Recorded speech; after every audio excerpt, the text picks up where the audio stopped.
माझ्या मायग्रेनचा त्रास होता. मला खूप त्रास व्हायचा. डोका म्हणजे ठणकत राहायचं. मला असं वाटायचं का आपण जीव देऊन द्यावा ह्या डोक्याच्या पायी. मला मग मॅडमचं नाव सांगितलं तर मी मॅडमकडे आली. मॅडमचा सल्ला घेतल्यानंतर मला गोळ्या औषधी दिल्यानंतर मला बरं वाटायला लागलं. मी 5 ते 6 महिने कोर्स केली. आता मला बरा वाटत आहे. माझ्या डोक्याचा त्रास पूर्ण नाहीसा झाला. आता किती दिवस झाले आपलं औषध बंद आहे तर? 4-5 महिने झाले. 7व्या महिन्यापासून बंद हो. आहे. ठीक आहे. आता तेव्हाचा काही त्रास नाही आहे ना? नाही.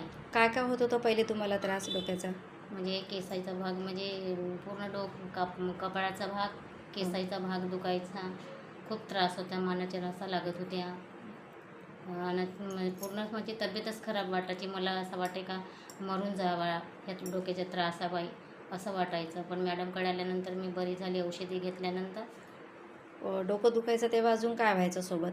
मळमळ व्हायचं, उलट्या आल्यासारखं वाटायचं. जेवण नव्हता बरोबर होत. माझं वजन 33 किलो झाला होता. तर मग 39 किलो वजन झाला मॅडमची औषधी घेतल्यानंतर. ठीक आहे. आता त्रास नाही तेव्हाचं काहीच? नाही. ठीक आहे. ठीक. कुठे राहता तुम्ही? माझं नाव सदना होमेश्वर नागोशे, मुक्काम पोस्ट मोरणा, तहसील लाखांदूर, जिल्हा भंडारा. धन्यवाद. थँक्यू.